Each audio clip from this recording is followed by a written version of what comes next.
대한민국 군 서열 1위 합참의장의 며느리를 건드렸다.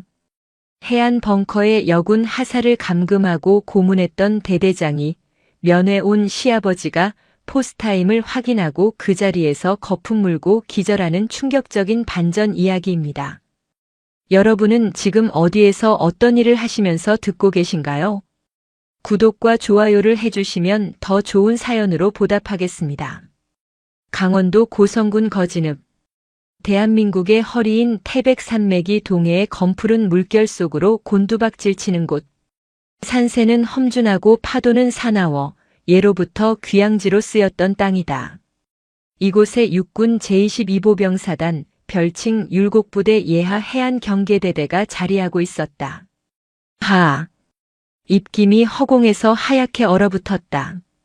해안소초 보급관 강한결 하사는 철조망 너머 칠흑 같은 바다를 응시했다. 영하 20도의 칼바람 일명 양간지풍이 뺨을 후려쳤지만 그녀는 미동도 하지 않았다. 그녀의 전투복 기세는 하사 계급장이 가슴에는 낡은 인식표 하나가 더 걸려 있었다. 그 인식표는 그녀의 시아버지 천무극 대장합동 참모의장이 소위 시절 차고 다녔던 물건이었다. 한결아, 군인의 명예는 별의 개수가 아니라 병사의 식판에 담긴 밥알의 개수에서 나온단다. 시아버지는 늘 그렇게 말했다. 하지만 이곳 고성의 현실은 시아버지의 가르침과 정반대였다. 김상병, 오늘 저녁 메뉴가 뭐라고? 강한결이 뒤를 돌아보며 물었다. 취사장에 다녀온 병사의 얼굴이 흑빛이었다. 그게 똥국이랑 김치 그리고 조미김이 전부입니다. 고기는 오늘 제육볶음 나오는 날이잖아. 식단표에 분명히 돼지고기 60kg 들어왔다고 되어 있는데 행보관님이 고기 상태가 안 좋아서 전량 폐기했다고 하십니다. 또 폐기. 이번 달만 벌써 3번째였다. 강한결의 눈매가 날카로워졌다. 그녀는 뚜벅뚜벅 소리를 내며 취사장으로 향했다. 취사장 뒤편 쓰레기장, 어디에도 버려진 고기는 없었다. 굶주린 들고양이 몇 마리만이 빈 깡통을 핥고 있을 뿐이었다. 강하사, 여기서 뭐하나? 등 뒤에서 걸걸한 목소리가 들렸다. 오독사 중령. 이 해안대대의 왕이자 병사들에게는 악마보다 더한 공포의 대상인 대대장이었다. 그는 뱀눈처럼 가늘게 뜬 눈으로 강한결을 위아래로 훑었다. 그의 입에서는 비싼 양주 냄새와 기름진 안주 냄새가 풍겼다. 충성. 보급관 강한결입니다. 식자재 폐기 현황을 확인 중이었습니다. 고기가 전량 폐기되었다고 해서요. 오독사는 이쑤시개로 이를 쑤시며 피식 웃었다. 아, 그거? 냄새가 나서 내가 버리라고 했어. 우리 병사들 배탈 나면 안 되잖아. 내가 이렇게 애들을 끔찍이 아껴. 폐기 대장 보여주십시오. 그리고 폐기한 실물도 확인해야겠습니다. 규정상 사진 촬영 후 폐기하게 되어 있습니다. 강한결의 당돌한 요구에 오독사의 표정이 순식간에 일그러졌다.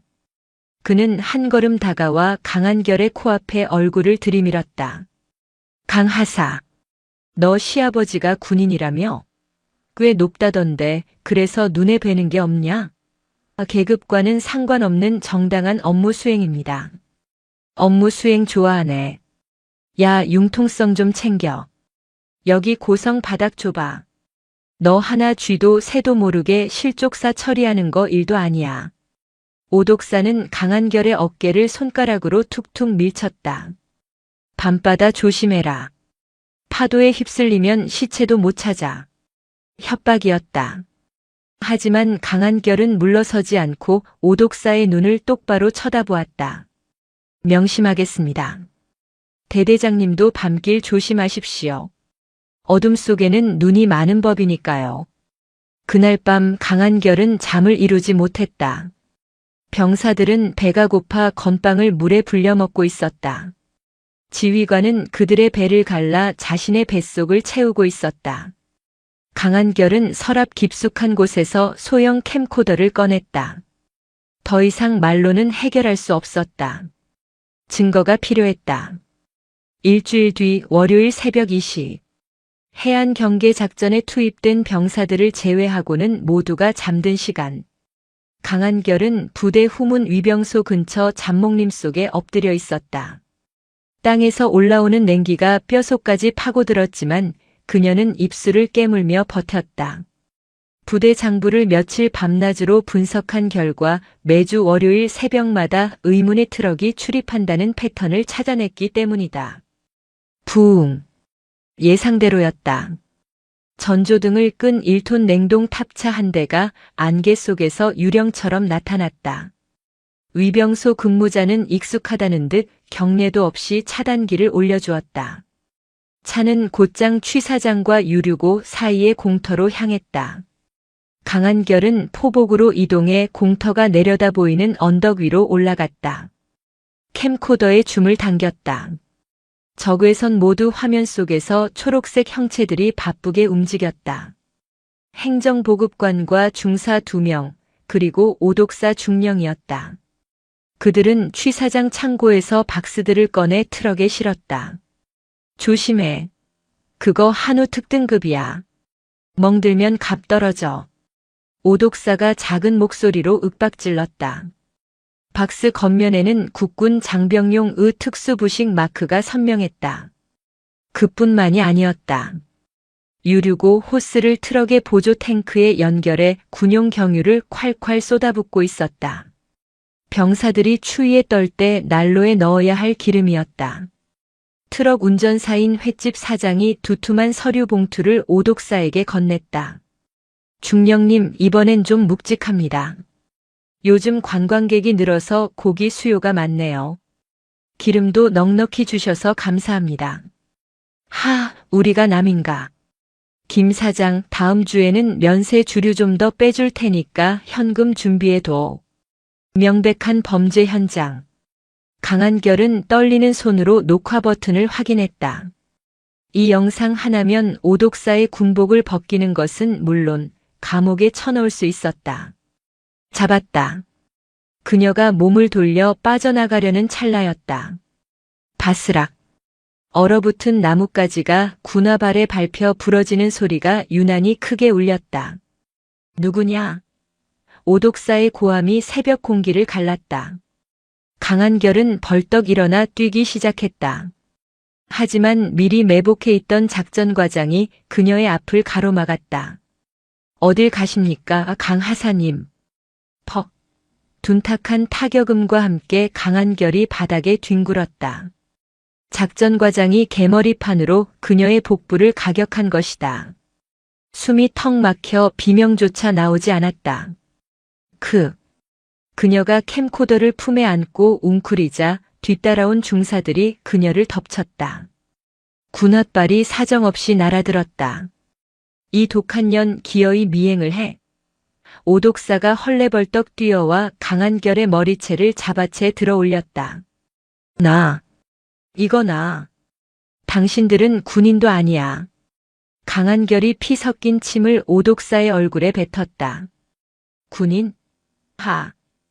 오독사는 손등으로 침을 닦아내더니 그대로 강한결의 뺨을 후려갈겼다. 야, 묶어. 캠코더 뺐고. 남성 간부 4명이 달려들어 강한결의 팔을 뒤로 꺾고 케이블 타이로 손목을 조였다. 그녀는 필사적으로 저항했지만 역부족이었다. 캠코더는 오독사의 손에 들어갔다. 그는 영상을 확인하더니 비릿하게 웃으며 메모리 카드를 꺼내 라이터 불로 태워버렸다. 증거? 이제 없네. 오독사가 불타는 메모리 카드를 바닥에 던져 지시겼다. 강한결 하사. 넌 이제부터 적전 도주 및 상관 폭행 혐의로 조사받는 거야. 그리고 내가 조사받는 곳은 헌병대가 아니라 내 특별교육대가 될 거다. 그들은 짐짝처럼 강한결을 트럭 짐칸에 던져 넣었다. 비릿한 생선 냄새와 기름 냄새가 섞인 어둠 속에서 강한결은 덜컹거리는 트럭에 실려 어디론가 끌려갔다. 강한결이 끌려온 곳은 해안 초소 절벽 아래에 위치한 폐 벙커였다. 과거 간첩 침투 대비용으로 쓰였으나 지금은 지도에도 나오지 않는 파도 소리에 모든 비명이 묻히는 완벽한 감옥이었다. 들여보내. 철문이 열리고 강한 결이 차가운 시멘트 바닥에 내동댕이 쳐졌다. 손목을 조인 케이블 타이가 살을 파고들어 피가 통하지 않았다. 오독사는 벙커 안의 낡은 의자에 앉아 담배를 피워 물었다. 강하사, 내가 기회를 줄게. 지금이라도 제가 미쳐서 헛것을 봤습니다. 살려주십시오라고 빌어. 그리고 내 시아버지한테 전화해서 우리 부대 너무 좋다. 대대장님 최고다라고 말해. 그럼 여기서 나가게 해줄게. 강한결은 퉁퉁 부은 눈을 떴다. 입술이 터져 말하기조차 힘들었지만 그녀의 눈빛은 형형하게 빛났다. 개소리. 하지마. 뭐? 당신은 군복 입은 도둑놈일 뿐이야. 내 시아버님이 알면 당신은 끝장이야. 그 말은 오독사의 영린을 건드렸다. 인연이 진짜. 오독사가 벌떡 일어나 강한결의 옆구리를 걷어찼다. 갈비뼈에서 우둑하는 소리가 났다. 강한결은 고통에 몸을 비틀었지만 신음소리를 참아냈다. 야, 작전과장. 교육 시작해. 여군이라고 봐주지 말고 정신 차릴 때까지 굴려. 밥 주지 마. 물도 주지 마. 그때부터 지옥이 시작되었다. 오독사가 나간 뒤 작전과장과 하수인들은 강한결을 샌드백 취급했다. 성적인 희롱은 기본이었다. 너 몸매 좋다? 남편은 좋겠네. 이참에 대대장님한테 잘 보이지 그랬냐?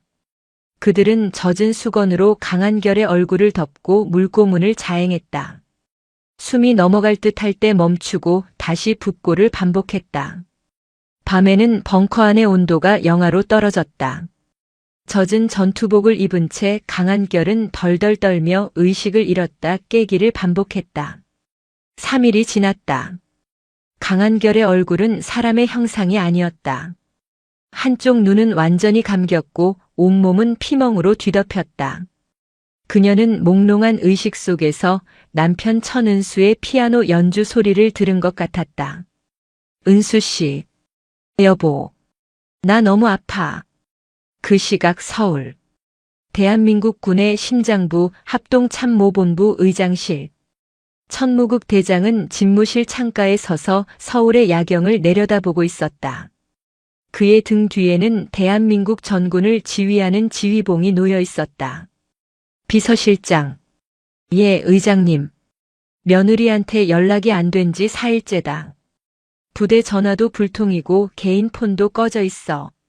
천무국의 목소리에는 평소와 다른 날카로움이 서려 있었다. 그는 평생을 전장에서 보낸 군인이다. 불길한 예감은 한 번도 틀린 적이 없었다. 알아볼까요? 아니. 내가 직접 간다. 예. 지금 말씀이십니까?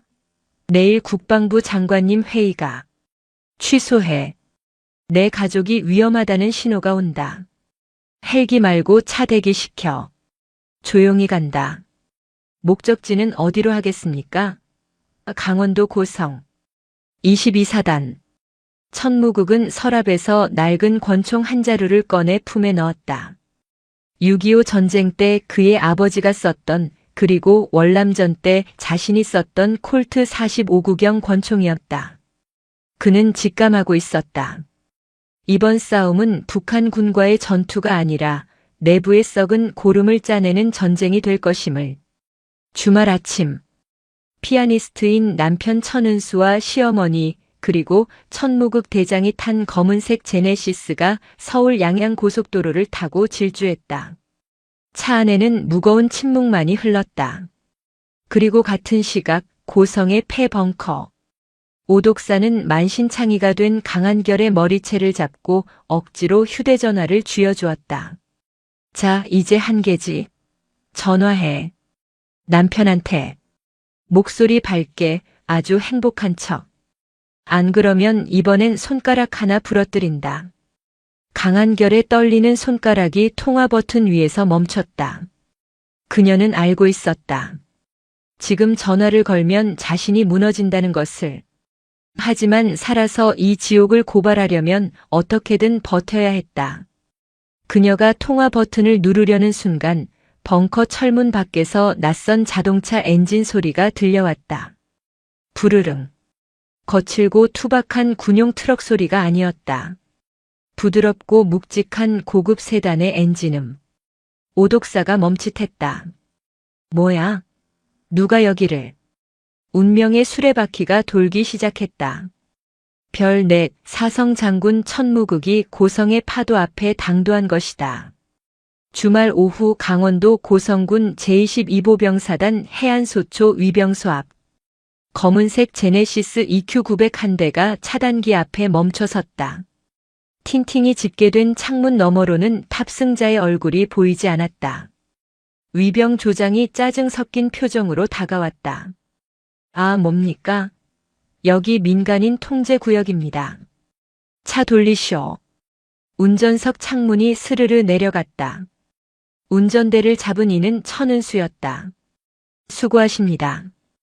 해안 이중대 보급관 강한결 하사 면회 왔습니다. 가족입니다. 면회요? 주말엔 면회 사전 예약 안 하면 안 됩니다. 그리고 지금 대대 전체 비상훈련 중이라 면회 통제되었습니다. 위병 조장의 말은 거짓이었다. 비상훈련 따위는 없었다. 오독사 대대장이 주말에 귀찮게 하는 민간인은 다 쫓아내라고 지시했을 뿐이었다.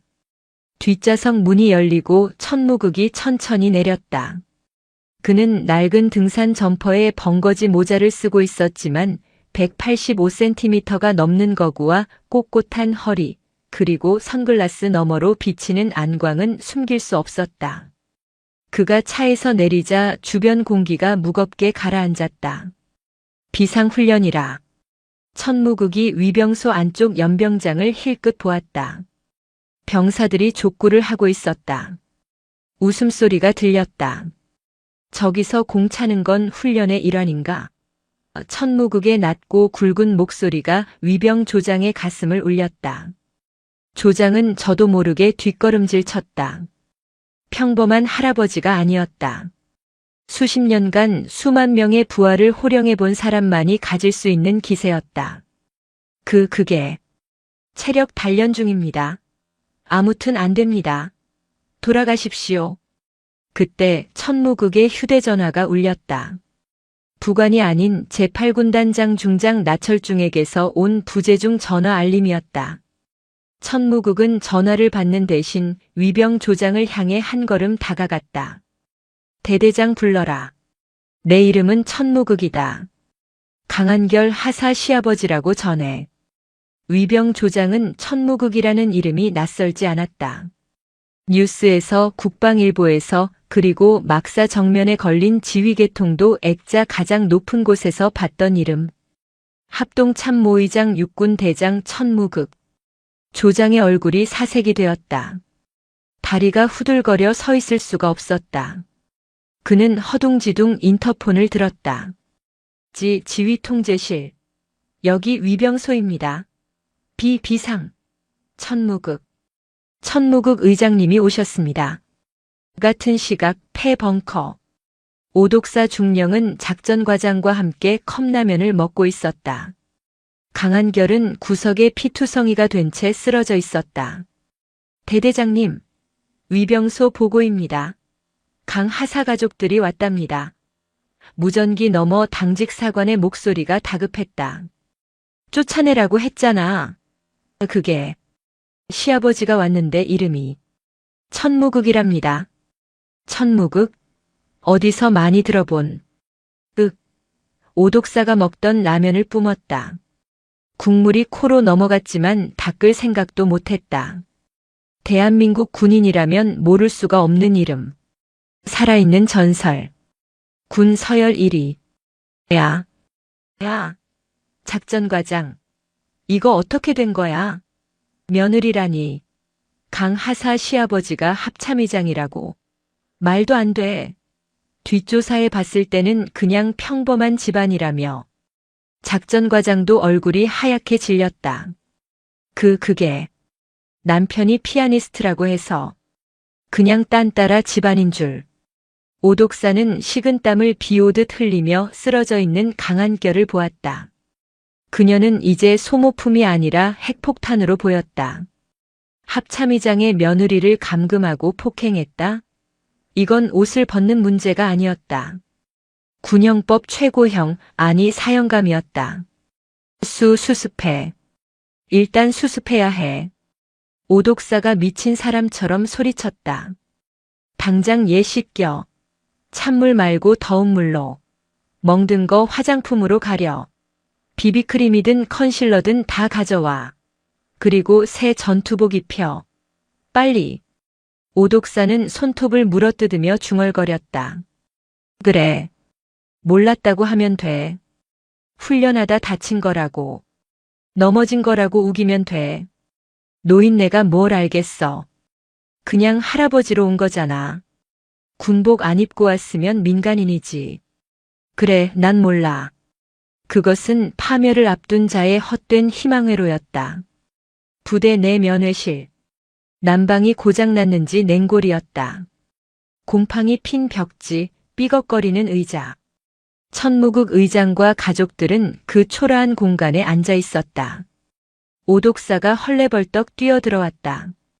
그는 급하게 향수를 뿌려 땀 냄새와 담배 냄새를 감추려 했지만 역한 냄새는 오히려 더 진동했다.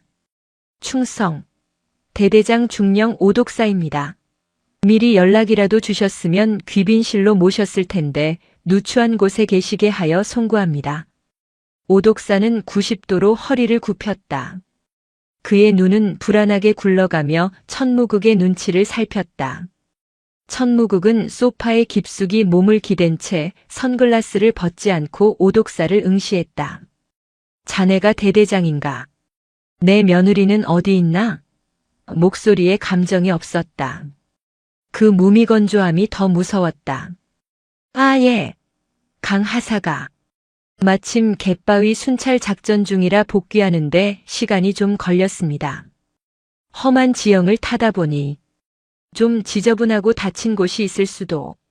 아, 가벼운 찰과상입니다. 걱정 안 하셔도 됩니다. 오독사는 횡설수설하며 변명을 늘어놓았다. 천무국 옆에 앉은 남편 천은수의 손이 떨리고 있었다. 피아니스트의 섬세한 손가락이 무릎을 꽉 쥐어 하얗게 질렸다. 벌컥. 면회실 문이 열렸다. 강한결 하사. 입장합니다.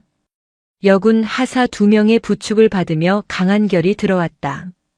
순간 면회실에 정적이 흘렀다.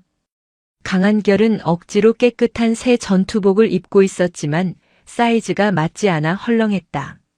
모자를 푹 눌렀었고 얼굴에는 짙은 화장을 떡칠해 놓았다. 하지만 부어오른 턱선과 찢어진 입술끝, 그리고 초점 없는 눈동자는 가려지지 않았다. 소울아. 남편 애칭 천은수가 자리에서 벌떡 일어나 아내에게 달려갔다. 강한결은 남편을 보자마자 다리에 힘이 풀려 주저앉았다. 은수 씨.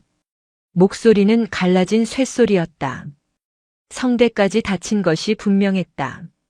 천은수가 아내를 부축하려 팔을 잡는 순간 강한결이 악 하고 비명을 지르며 몸을 움츠렸다. 반사적인 방어 행동이었다. 누군가에게 오랫동안 맞은 사람만이 보이는 공포 반응. 왜 그래? 어디 다쳤어? 천은수가 떨리는 손으로 아내의 소매를 걷어 올렸다. 화장으로 가리지 못한 팔뚝. 그곳에는 시퍼런 피멍과 담뱃빵 자국, 그리고 케이블 타이로 조여 살점이 떨어져 나간 참혹한 상처들이 거미줄처럼 얽혀 있었다. 세상에. 세상에. 시어머니가 입을 틀어막고 오열했다. 천은수가 아내의 모자를 벗겼다. 화장품으로 덧칠된 이마와 눈가. 땀에 화장이 지워지자 보라색으로 멍든 눈두덩과 찢어진 눈썹이 드러났다. 사람의 얼굴이 아니었다.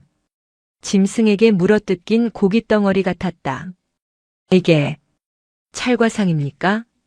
천은수가 고개를 돌려 오독사를 노려보았다. 평생 피아노 건반만 두드리던 온화한 남자의 눈에서 살기가 뿜어져 나왔다.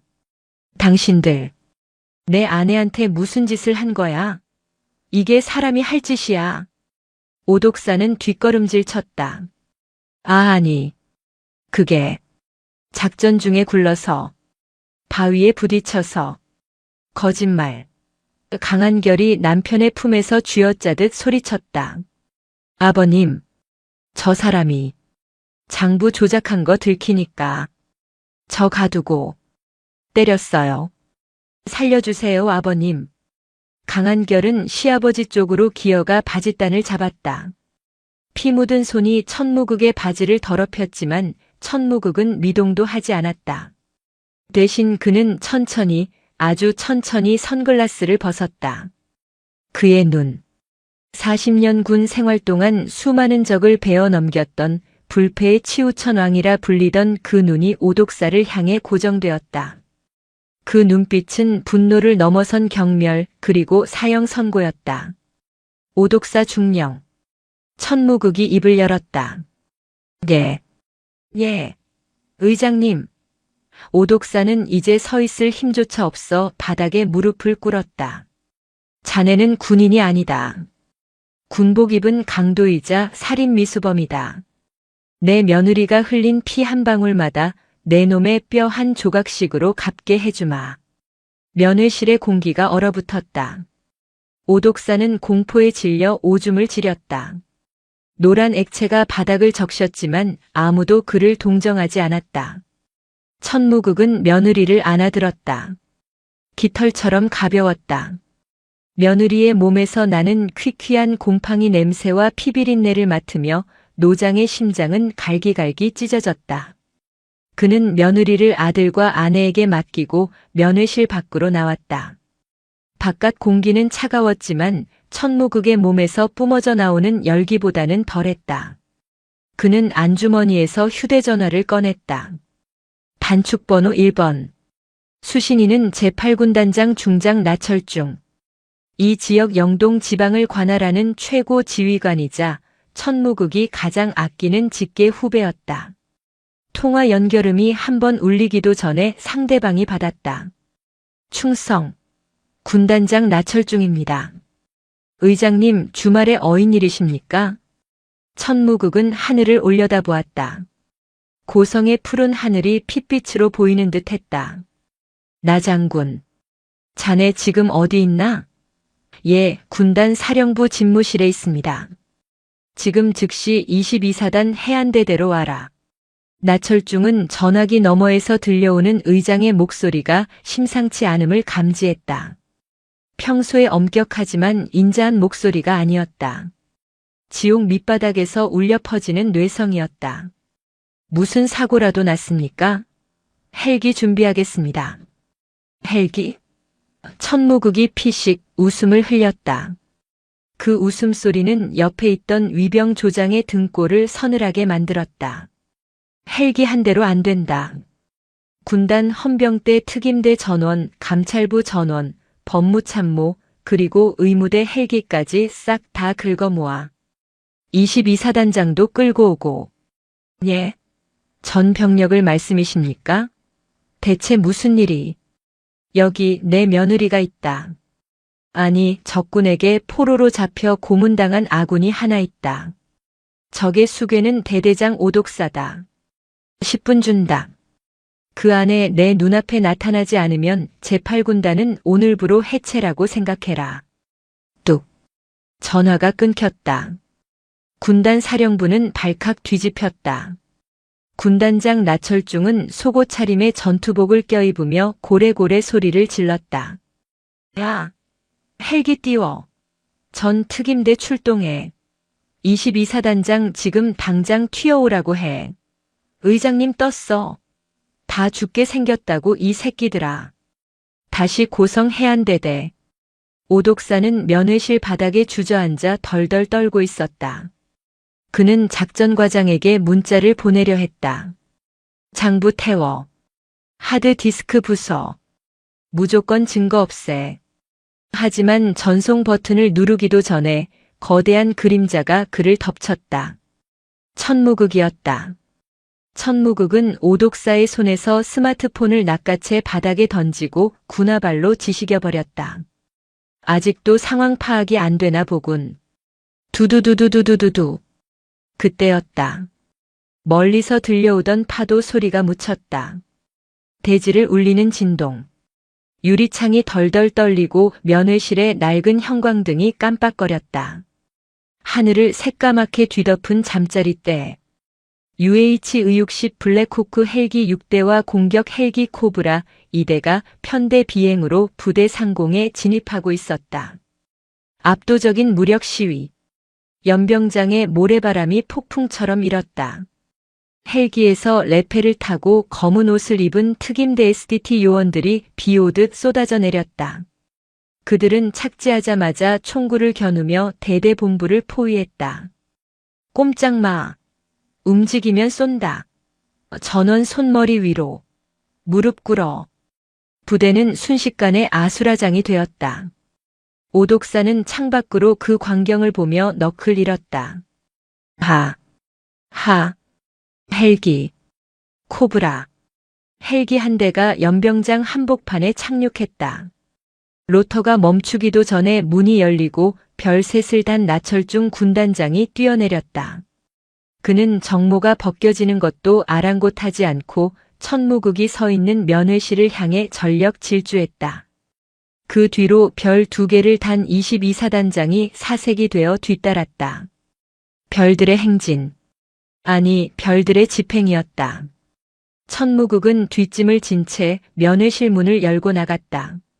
나철중 중장이 천무극 앞에 멈춰서서 숨이 턱까지 차오른 상태로 거수 경례를 붙였다. 충성. 제8군단장 중장 나철중. 명 받고 왔습니다. 천무극은 경례를 받지 않았다. 그는 손가락으로 오독사가 있는 면회실 안쪽을 가리켰다. 저기 쓰레기가 하나 있다. 아주 더럽고 악취가 나는 쓰레기야. 치워라. 나철중의 눈에서 불꽃이 튀었다. 그는 뒤따라온 헌병 대장에게 소리쳤다. 뭐해? 당장 저 새끼 끌어내. 수갑 채워. 아니, 포승줄로 묶어 개처럼 끌고 와. 헌병들이 면회실로 들이닥쳤다.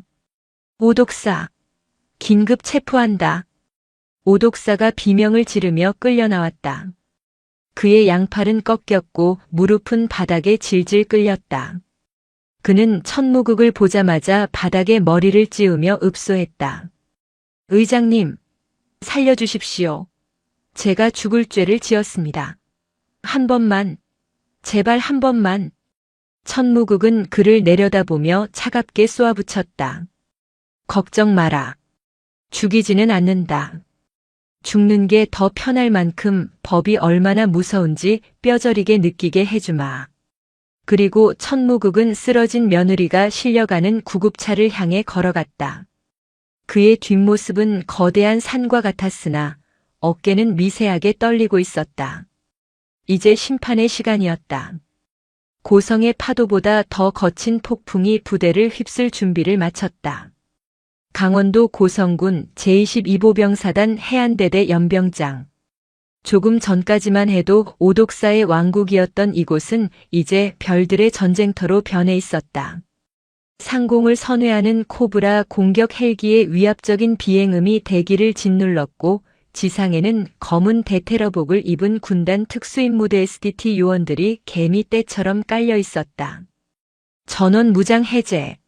총 내려놓고 엎드려. 무기고를 지키던 경계병들은 사시나무 떨듯 소총을 바닥에 내려놓고 머리를 감싸쥐었다. 그들은 적군이 아닌 아군, 그것도 최정예 특임대의 총구 앞에 무력했다.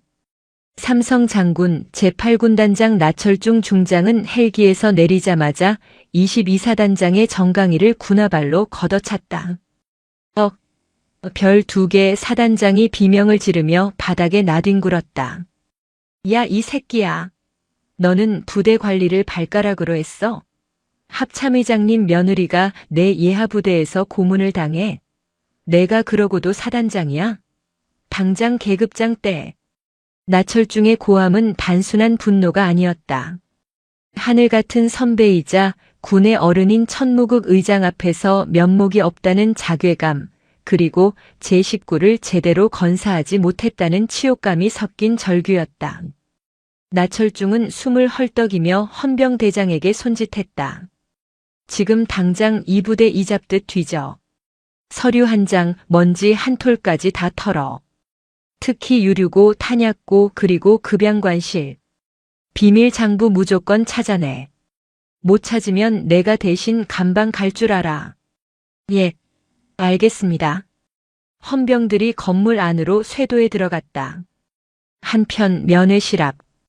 포승줄에 묶인 오독사 중령은 아스팔트 바닥에 무릎을 꿇린 채 짐승처럼 떨고 있었다. 그의 옆에는 공범인 작전과장과 행정보급관, 그리고 강한결을 직접 폭행했던 상사들이 줄줄이 엮여 있었다. 네. 대대장님, 이거 어떻게 된 겁니까? 작전과장이 울먹이며 물었다. 닥쳐. 나도 몰라. 오독사의 입술은 파랗게 질려 있었다. 그때 천무국 대장이 면회실에서 나왔다. 그는 구급차에 실려가는 며느리를 끝까지 지켜본 뒤 천천히 오독사 앞으로 걸어왔다. 그의 그림자가 오독사의 얼굴 위로 드리워졌다. 오독사. 천무국이 불렀다. 예, 중령 오독사. 자네는 군인의 기본이 뭐라고 생각하나? 오독사는 대답하지 못하고 입만 벙긋거렸다. 군인의 기본은 국민의 생명과 재산을 보호하는 것이다. 그런데 자네는 내 며느리이기 이전에 대한민국 국민이자 자네의 부하인 강한결 하사의 생명을 위협하고 국가의 재산인 군수품을 도둑질했다.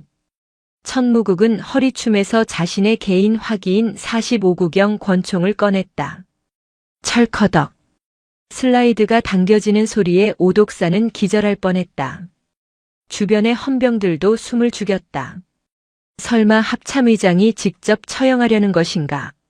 천무국은 권총을 오독사의 이마가 아닌 그의 가슴팍에 달린 지휘관 휘장에 겨누었다. 이 휘장 자네가 달 자격이 없다. 천무국은 방아쇠를 당기는 대신 권총 손잡이 끝으로 오독사의 가슴을 내리쳤다. 퍽. 지휘관 휘장이 찌그러지며 옷에서 뜯겨나갔다. 오독사는 고통보다 더 큰 수치심에 고개를 떨구었다. 헌병대 끌고 가. 놈들이 강한결 하사를 가뒀던 그곳으로. 천무국의 명령이 떨어졌다. 그들이 며느리에게 했던 것과 똑같이 대해줘라. 밥도 물도 주지 마. 어둠 속에서 죄를 씹어 삼키게 해. 수사는 전광석화처럼 진행되었다. 군단 헌병대와 감찰부가 합동으로 투입되자 산속에 숨겨진 폐벙커와 오독사의 개인 숙소, 비밀 금고가 모조리 털렸다. 찾았습니다. 의장님. 수사관이 검은색 비닐봉지에 쌓인 물건들을 들고 왔다. 대대장실 천장 텍스를 뜯어내자 발견된 이중장부, 5만 원권 현금 다발 3억 원, 그리고 금괴 5개였다. 더 충격적인 것은 USB 하나였다. 이게 뭡니까? 나철중 군단장이 물었다. 오독사가 지역 건설업자와 유흥업소 사장들에게 성접대를 받은 영상, 그리고 병사들의 부식비를 횡령하여 차명 계좌로 이체한 내역이 담겨 있습니다. 심지어 수사관이 말을 잇지 못하고 천무국의 눈치를 살폈다. 말해. 강한결 하사를 불법 감금하고 폭행하는 장면을 과시용으로 자기들끼리 촬영해둔 영상도 복구했습니다. 삭제했다고 생각했겠지만 클라우드에 자동 백업된 것을 찾아냈습니다. 천무국은 눈을 감았다. 차마 볼 수가 없었다. 며느리가 짐승들에게 유린당하는 장면을 영상으로 남겨 낄낄거렸다니. 피가 거꾸로 솟는다는 말이 부족할 지경이었다. 틀어라. 천무국이 말했다. 예. 하오나. 오독사와 그 일당들 앞에서 틀어. 자신들이 저지른 짓을 똑똑히 보게 해. 임시조사실로 쓰이는 대대강당. 오독사와 공범 6명은 의자에 묶인 채 대형 스크린을 마주보고 있었다. 화면에는 며칠 전 벙커의 상황이 적나라하게 재생되었다. 야, 소리 질러봐. 더 크게. 여군이 맷집이 좋네. 크하. 화면 속의 작전과장이 강한 결을 발로 차며 웃고 있었다. 오독사는 옆에서 담배를 피우며 지시하고 있었다. 스크린을 보는 내내 작전과장은 구토를 했고 오독사는 고개를 들지 못했다. 그때 강당 뒤편에서 천무극이 걸어 나왔다. 재미있나? 오독사가 비명을 지르듯 외쳤다. 의장님, 죽여주십시오. 차라리 죽여주십시오. 죽음? 너무 편한 도피처지. 천무극은 오독사의 턱을 군화발로 들어올렸다. 너희는 군사법원에서 법정 최고형을 받게 될 것이다. 그리고 감옥에서 평생을 썩으며 매일 밤 강한결 하사의 비명 소리를 환청으로 듣게 될 것이다. 그게 너희가 받을 벌이다. 그때 구석에 묶여있던 행정보급관이 울부짖었다. 저는 시키는 대로 했을 뿐입니다. 대대장님이 안 하면 진급 누락시킨다고 협박해서. 저는 집에 처자식도 있습니다. 배신자 새끼. 오독사가 옆에서 소리쳤다. 내가 돈 더 챙겨달라고 했잖아.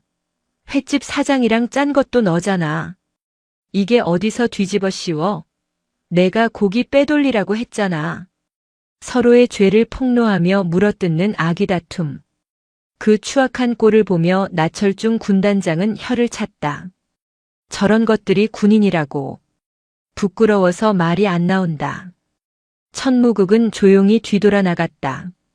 더 볼 것도 없다. 전원 긴급 구속하고 횟집 사장이랑 연루된 민간인들도 경찰에 넘겨. 뇌물죄, 군수품 절도죄, 폭행교사죄. 하나도 빠짐없이 걸어. 그날 밤 고성 앞바다의 파도 소리는 유난히 거셌다. 오독사의 어깨에 달려있던 무궁화 2개는 헌병에 의해 뜯겨나갔고 그는 수위보다 더 초라한 런닝셔츠 바람으로 독방에 처박혔다. 다음 날 아침 해안대대 연병장에는 전 병력이 집합해 있었다. 평소 같으면 아침 구보를 뛰거나 작업을 나갔겠지만 오늘은 분위기가 달랐다. 연단에는 4성 장군, 3성 장군, 2성 장군이 나란히 서 있었다. 별들의 합계만 9개. 병사들은 살면서 한 번 보기도 힘든 광경에 압도되어 숨조차 크게 쉬지 못했다. 하지만 그 별들이 뿜어내는 것은 권위가 아니었다. 참회였다. 천무극 합참의장이 마이크 앞에 섰다. 바닷바람이 그의 백발을 흐트러뜨렸지만 그는 개의치 않았다. 사랑하는 해안대대 용사 여러분.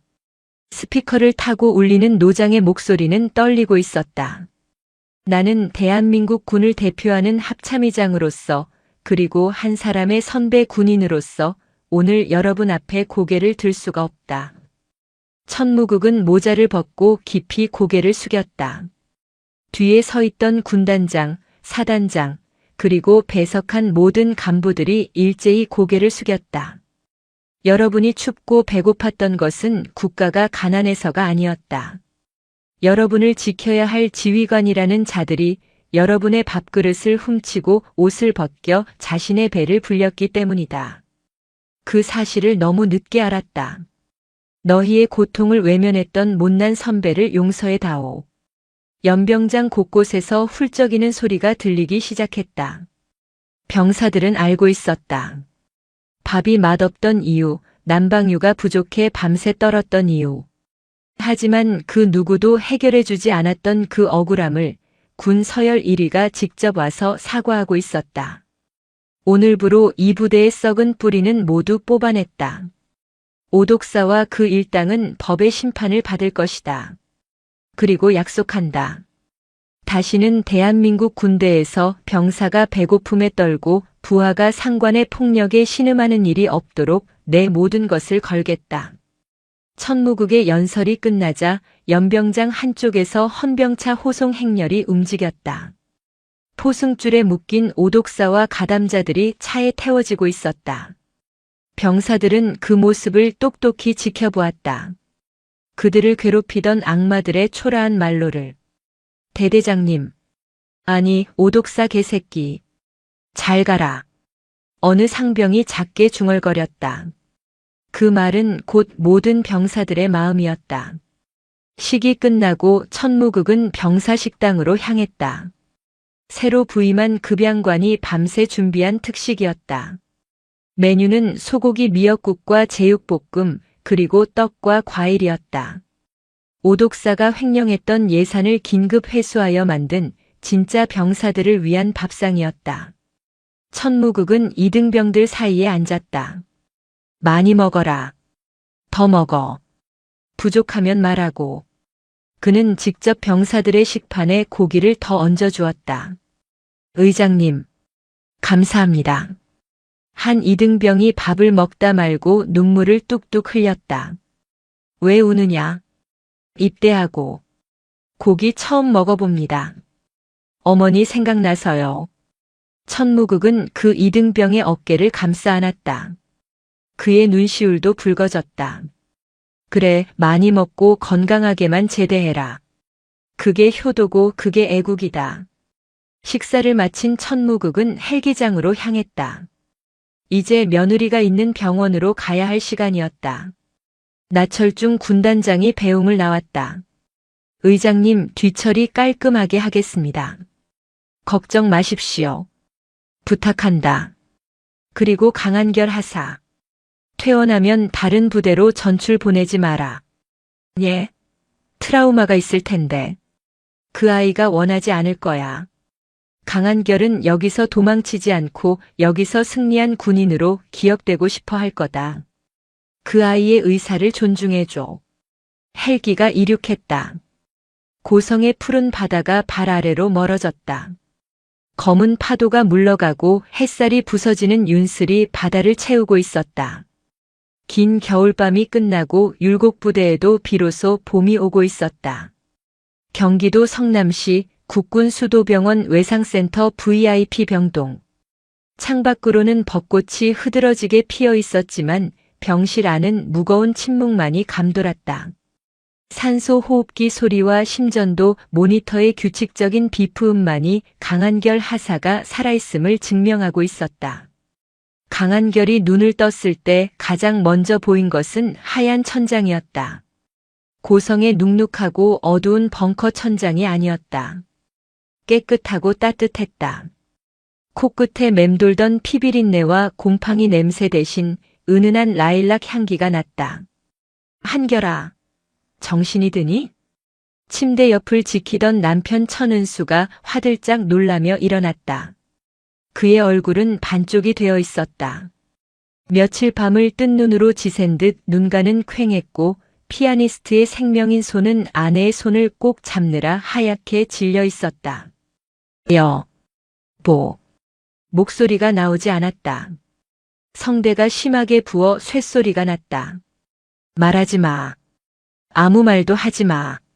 살았어. 이제 안전해. 천은수가 아내의 이마에 입을 맞추며 눈물을 뚝뚝 흘렸다. 잠시 후 병실 문이 열리고 천무국 합참의장이 들어왔다. 그는 군복이 아닌 편안한 생활복 차림이었다. 하지만 그의 표정은 여전히 근엄했다. 그는 깨어난 며느리를 보자마자 안도의 한숨을 내쉬었다. 아가, 몸은 좀 어떠냐? 강한결이 억지로 몸을 일으키려 하자 천무국이 다급하게 제지했다. 누워있어라. 갈비뼈가 셋이나 나갔어. 콩팥 기능도 떨어졌고 의사가 절대 안정이 필요하다고 했다. 천무국은 의자를 끌어와 침대맡에 앉았다. 천하를 호령하는 사성 장군이 며느리를 위해 서툰 손놀림으로 배를 깎고 있었다. 투박한 손가락 사이로 과즙이 흘렀다. 미안하다. 내가 너를 군인으로 만들었는데 지켜주질 못했어. 그 썩어 빠진 놈들이 내 며느리를 이렇게 만들 동안 나는 서울에서 서류나 보고 있었다. 면목이 없구나. 강한결은 고개를 저었다. 아픈 손을 들어 시아버지의 거친 손등을 덮었다. 아버님, 덕분에 살았습니다. 저 포기하지 않았어요. 군인답게 버텼습니다. 그때 병실 벽걸이 TV 뉴스에서 긴급 속보가 흘러나왔다. 단독 별들의 무덤 22사단 최악의 하극상 및 방산비리 적발 창군 이래 가장 충격적인 사건입니다. 해안 경계 대대장 오모 중령이 부식비와 유류를 횡령하고 이를 고발하려던 여성 부사관을 폐벙커에 감금 고문 수준의 가혹행위를 저지른 사실이 드러났습니다. 피해자는 현 합참의장 천무국 대장의 며느리로 밝혀져 더 큰 충격을 주고 있습니다. 화면에는 검찰단으로 압송되는 오독사의 모습이 나왔다. 마스크와 모자로 얼굴을 가렸지만 시민들이 던진 달걀을 맞아 꼴이 말이 아니었다. 죽어라 이 쓰레기야. 군인이냐 조폭이냐. 성난 민심은 들불처럼 번졌다. 청와대 국민청원 게시판에는 오독사 중령 및 가담자 전원 사형 청원이 올라왔고 하루 만에 100만 명의 동의를 얻었다. 국방부 장관은 대국민 사과 성명을 발표했고 육군 참모총장은 옷을 벗겠다고 선언했다. 강한결은 뉴스를 보며 멍하니 중얼거렸다. 밝혀졌네요. 그래. 낱낱이 다 까발려졌다. 이제 내가 숨을 필요 없다. 세상이 내 편이야. 천무국이 단호하게 말했다. 며칠 뒤 저녁 심사위원들이 병실을 찾아왔다. 강 하사님, 국가유공자 지정과 함께 명예 전역을 도와드리겠습니다. 연금도 최고 수준으로 보장해드립니다. 트라우마 때문에 더 이상 군 생활은 무리일 텐데 모두가 당연히 그녀가 군을 떠날 것이라 생각했다. 하지만 강한결의 눈빛은 흔들리지 않았다.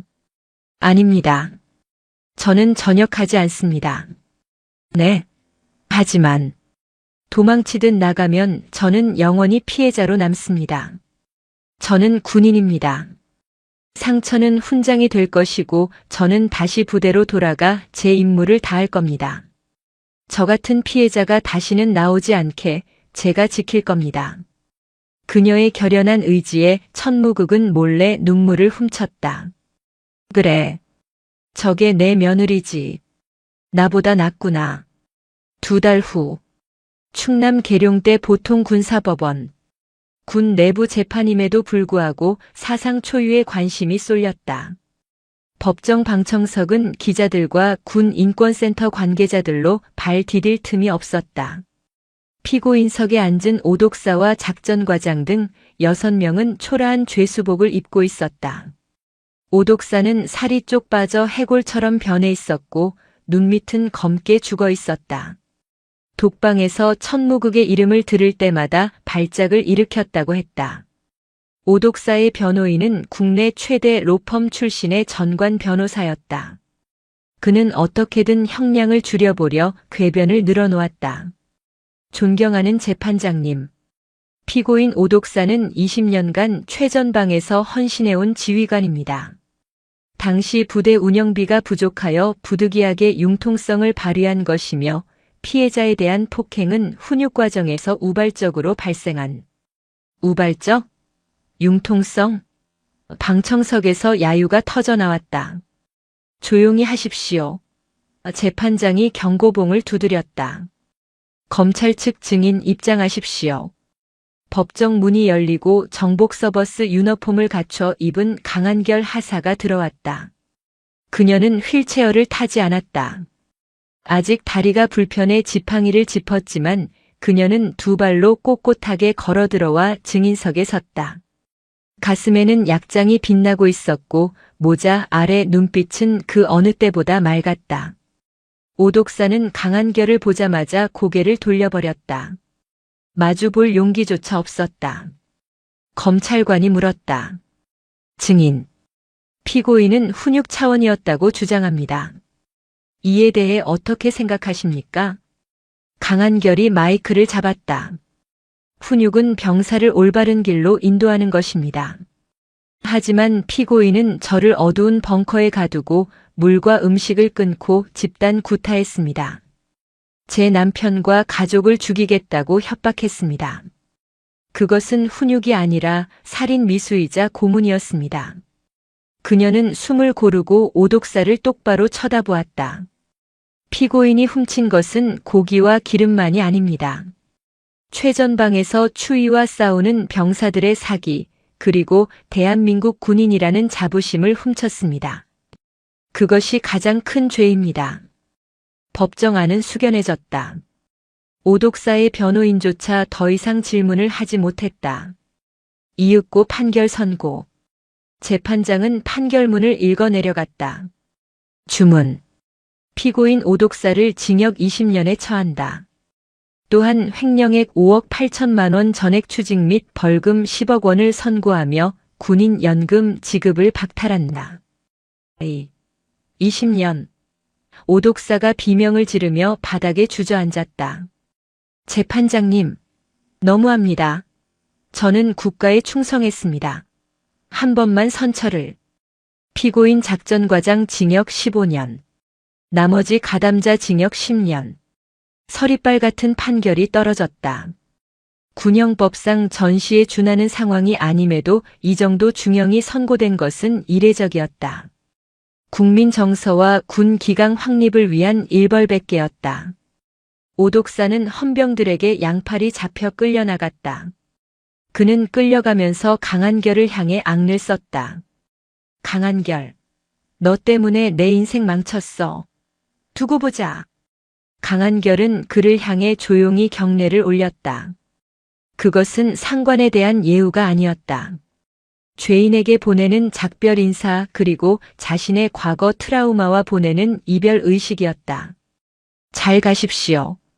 당신의 감옥은 이제 시작입니다.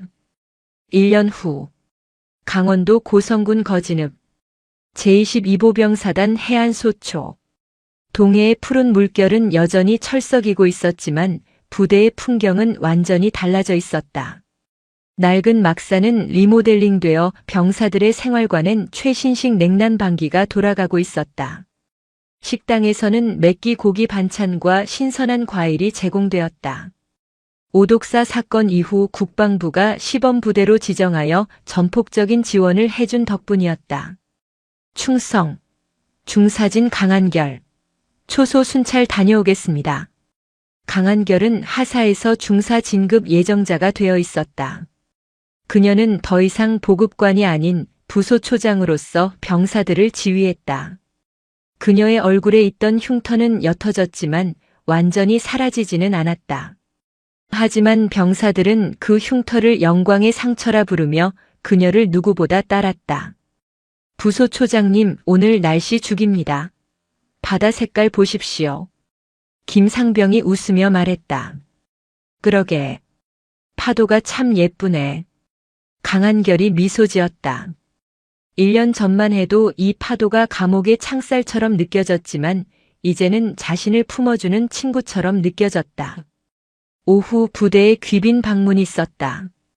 검은색 세단이 위병소를 통과했다. 1년 전 분노의 질주를 했던 그 차였다. 하지만 이번에는 천무국 의장과 남편 천은수가 환하게 웃으며 내렸다. 천무국 의장은 오늘이 저녁식이었다. 42년의 군 생활을 마감하는 날, 그는 가장 먼저 며느리가 있는 부대를 찾은 것이다. 아버님, 은수씨. 강한결이 달려가 시아버지의 품에 안겼다. 고생했다, 우리 딸. 얼굴이 아주 좋아졌어. 천무국은 정복을 입은 며느리의 어깨를 두드렸다. 연병장에서 조촐한 저녁 기념 행사가 열렸다. 천무국은 병사들에게 둘러싸여 박수를 받았다. 그는 마지막 훈시 대신 자신의 가슴에 달려있던 지휘관 휘장과 사성장군 계급장을 떼어 강한결에게 건넸다. 이건 내가 가져라. 아버님, 이건 의장님의 영광인데. 아니다. 내가 지키지 못한 정의를 내가 온몸으로 지켜냈다. 너야말로 진짜 별이다. 앞으로 이 나라의 군대를 병사들을 부탁한다. 강한결은 떨리는 손으로 별을 받아들었다. 그 무게가 묵직했다. 남편 천은수는 부대 강당에서 병사들을 위한 작은 피아노 콘서트를 열었다. 쇼팽의 혁명과 겨울바람이 연주되었다.